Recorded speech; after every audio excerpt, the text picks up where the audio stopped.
Next है evidence for the quantized electronic energy level atomic spectra. मतलब कि यहाँ पे जो प्रिज्म रहता है उससे रे पास जो करवाया जाता है तो यहाँ पे स्पेक्ट्रम का फॉर्मेशन होता है। मतलब कि ये कलर का बैंड रहता है, जो शॉर्टर वेवलेंथ रहता है वो ज़्यादा बैंड करता है। तो देख सकते हैं रेड का वेवलेंथ ज़्यादा होता है तो ये कम बैंड हुआ है। कंटिन्यूअस स्पेक्ट्रम में आता है रेनबो। लाइन स्पेक्ट्रम जो होता है ये दो टाइप का होता है, emission and absorption. Emission spectra जो रहता है इसमें जो भी रेडिएशन होता है, मतलब कि जो रेडिएशन इमिट होता है तो यहाँ पे एनर्जी का एब्जॉर्प्शन होता है। नेक्स्ट है लाइन स्पेक्ट्रा। यहाँ पे जो इमिशन स्पेक्ट्रा होता है ये गैस फेज में होता है और ये कंटिन्यूअस नहीं होता है, इमिट करता है ओनली स्पेसिफिक वेवलेंथ पे, मतलब कि डार्क स्पेस के बीच में ये बनता है। नेक्स्ट है लाइन इमिशन स्पेक्ट्रा। जितना भी एलिमेंट होता है सबके पास एक यूनिक लाइन इमिशन स्पेक्ट्रम होता है। लाइन इमिशन स्पेक्ट्रा से आइडेंटिफाई किया जा सकता है अननोन एटम। नेक्स्ट जो एलिमेंट है rubidium, calcium, thallium, indium, gallium, scandium, ये सब का जो डिस्कवर हुआ था ये स्पेक्ट्रोस्कोपिक मेथड से हुआ था। हीलियम का भी जो डिस्कवर हुआ था वो स्पेक्ट्रोस्कोपिक मेथड से ही हुआ था। नेक्स्ट है लाइन हाइड्रोजन स्पेक्ट्रम। इसका फॉर्मूला होता है 1/λ RH Z² 1/n फाइनल का स्क्वायर 1/n इनिशियल का स्क्वायर। RH को हम लिख सकते हैं 1.1 × 10⁻⁷ एंड 1/r को लिख सकते हैं 912 एंगस्ट्रॉन। एंड वेव नंबर जो होता है ये 1/λ होता है, तो 1/λ की जगह हम वेव नंबर भी लिख सकते हैं, तो इसमें से कैसे भी पूछ लिया जा सकता है। नेक्स्ट है spectral line for atomic hydrogen. Lyman में अल्ट्रावायलेट रहता है, वाल्मर में विजुअल रे रहता है, फस्सान ब्रैकेट पी फंड में इंफ्रारेड रहता है।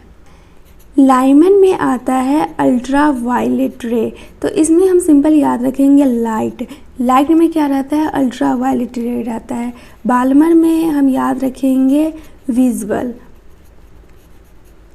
बी से याद रख लेंगे बच्चा, एंड बच्चा जो रहता है उसके मन में कोई छल कपट नहीं होता है तो ये विजुअल रहता है, इसमें जो भी रहता है वो सारा विजुअल रहता है। उसके बाद आता है पश्चान ब्रैकेट पी फंड, ये सब में इंफ्रारेड रहता है। एंड ये सबको सीक्वेंस वे में भी याद रख लेना। सबसे पहले आता है लाइमन, फिर आता है बाल्मर, ये दोनों को एक साथ याद रखना। एंड फिर आता है पश्चान, पश्चान के बाद आता है ब्रैकेट, एंड ब्रैकेट के बाद आता है पी फंड। इसको समझते हैं नेक्स्ट पेज पे। ये रहा इन्फिनाइट,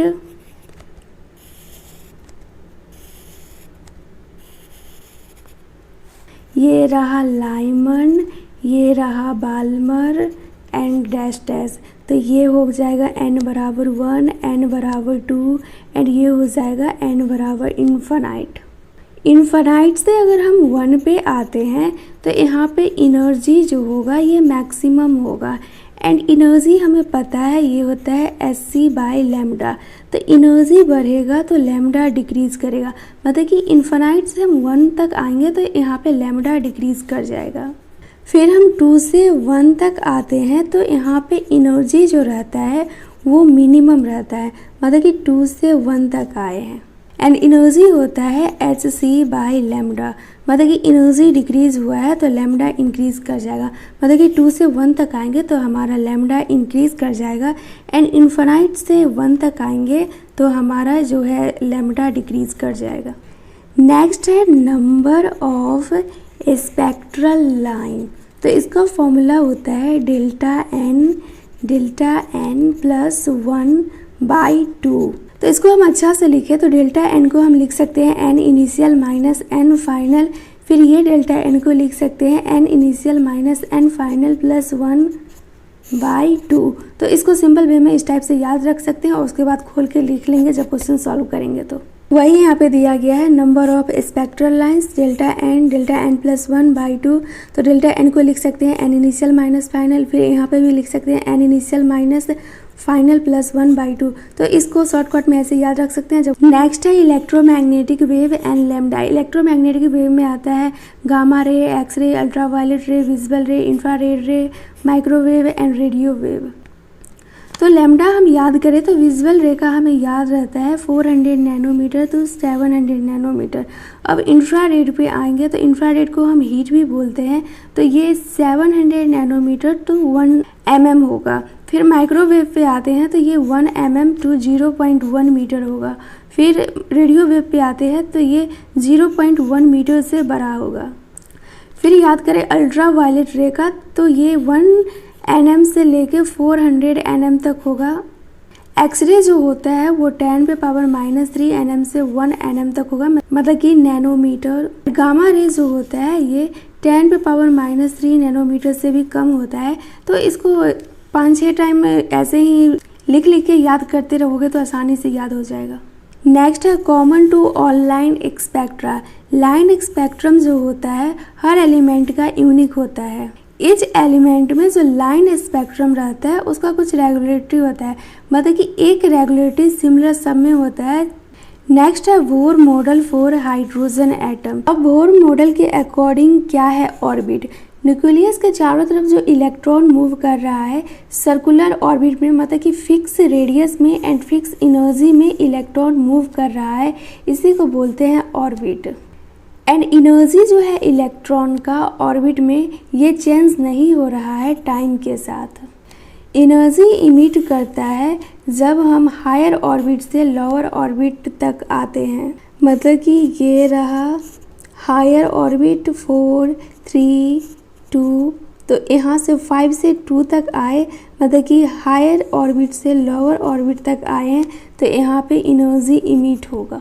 वही यहाँ पे दिया गया है जब इलेक्ट्रॉन मूव करता है हायर ऑर्बिट से लोअर ऑर्बिट तक तो एनर्जी इमिट होता है।